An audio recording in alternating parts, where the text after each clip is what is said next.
My name's Lor. I'm here climbing in Sedona. It's an area that has a lot of really hard, long multi-pitch routes. Sedona's not a spot that people have come to like prove themselves at the cutting edge of climbing. That it is a little off the beaten path. Like you're kind of out in the backcountry. We call it the desert Alpine sometimes, right? It's like you're just not being watched in the same way. And so you have to kind of tap in a little bit more to like your own reason for being out here. Today I'm working on a route called Dickel's Delight. It's a 6-pitch 513. It's something that I've worked on in the past that I'm coming back to this season. It's a route that anywhere in the world would be so special. For this style of climbing, we're using really different tactics so that when you get to these big, hard pitches, you can be prepared to try at your physical limit. So we do things like we haul the pack up in between so that we can have a lot more things that we need to recover in between pitches. This Crux pitch here is probably like the hardest grade of the different Crux pitches. Oh no! A huge part of working these walls is figuring out how to tactically prepare.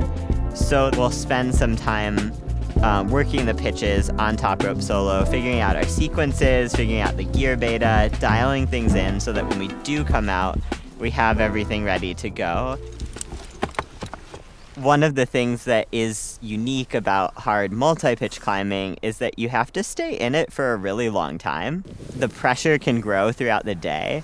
If you like send the first pitch, it actually builds pressure for the next pitch and then the next pitch, and you can really get in your head about that. And so for me, I end up coming back to like gratitude for being out here. Like that's something I practice a lot. What am I actually up here to do?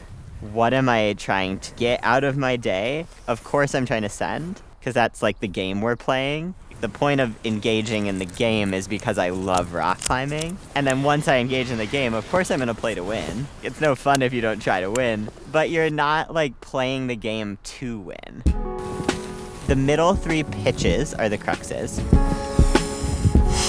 You have a really thin section, very technical feet, and you have to be like on it with your precise footwork there.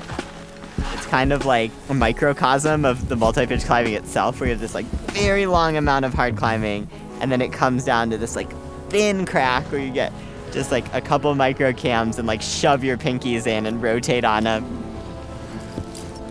That's part of like what's really fun about hard multi-pitch climbing is you get to do the wildest moves that you get to do in climbing, but you get to do them like in these kind of places.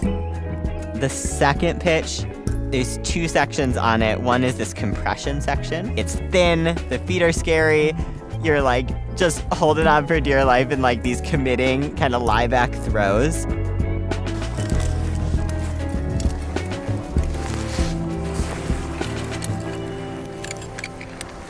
This is the real recovery time. Last time I was like, it's nice to recover. Now I'm like, I need to recover. I'm so tired.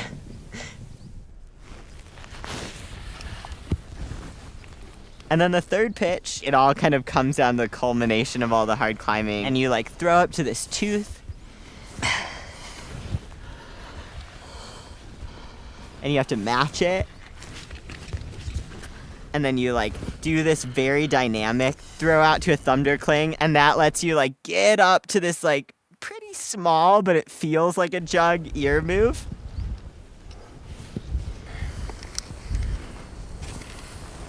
You like pace that foot, and then you just have to trust it and like float your way over and match. And you like could totally barn door it.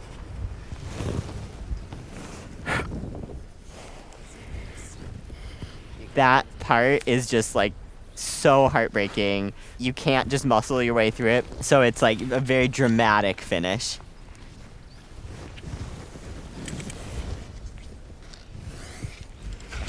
You're off the lake, or nice work. Thank you. Oh, that's sweet. I'm excited. It was a good day. I was really not expecting that from today. Like I did not go into today thinking that I was gonna send. Actually, when I finished Dickel's, I was like, there is no way that I have the time in the season to do another hard rock climb. I know how much energy it takes. I know how intense this is gonna be to get back on Daedalus. It was a route that I had rappelled into and checked out, and it felt really, really hard. And I think that definitely drew me in, was just a sense of like, oh gosh, I don't even know how I would do parts of this. I knew that it was gonna be something that would really push me, but I was like, you know, I'm just gonna give it my best effort. I want to try something else. There's enough time in the season to go put some effort in. And I thought of it as like kicking the rock down the road. I'm kicking the ball down the field. Like I'm just gonna like earn a few more yard lines or whatever they say. I did put a ton of work into it in the spring and get really close. At a time that I was already climbing 13D, 14A on gear, I was not able to touch Daedalus, like couldn't get up it. The idea of like your resiliency zone, a zone that's like you're okay within, right? And you can be like sad or angry or afraid in your resiliency zone, but you feel like you have these tools to deal with it. This is like the amount of stress you can work with. And then like this style of climbing uniquely has the potential to like push you out of your zone.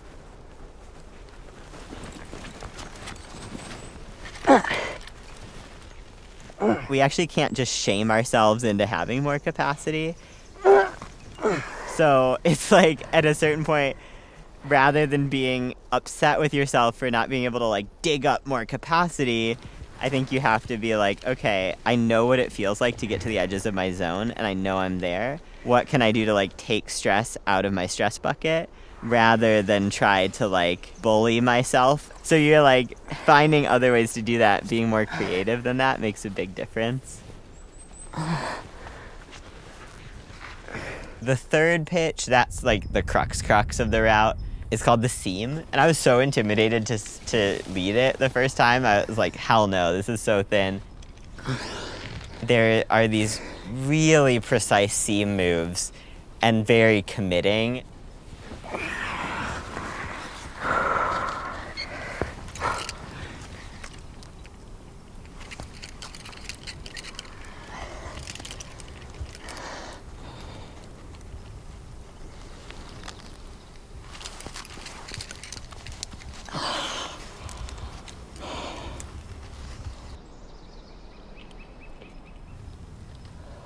There's this one cool move where you hit this like little micro pinch and you have to like rock your body up and go for a good finger lock. Then this time I got like above the micro pinch, like got in, and then there's just like one more move that literally I just had to get my feet up. Like it's not a hard move. I've never thought I was gonna fall there. No. And I was just so gassed, like mentally, physically.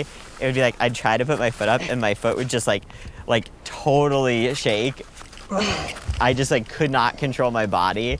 I ended up like rapid fire down climbing like 15 feet back to the finger locks and being like, these are jugs, I need to rest. These are jugs, I need to rest. I was like, I don't really know what to do, but I gotta get out of here or I'm gonna fall. So I got out of there. That doesn't mean I don't have to go back and figure out what to do now. What they say, second time's a charm? I think that's what they say. And like, I was just so exhausted and I was like, I have to go back up there and do this. And I was like, I cannot fall here. Like I can't replicate that experience even higher up.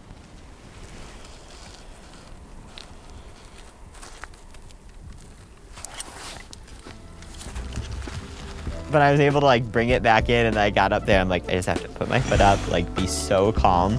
And I actually managed to rein it in, but I was so tired. I've like never had an experience like that before. I'm actually like, I'm really psyched on my error correction. I had to be really thoughtful about letting go of a lot of things in order to like choose something that mattered to me and focus in on it. And the focus ended up being what like made it so meaningful. And that was really, really special. I felt like that really downloaded into me for Daedalus.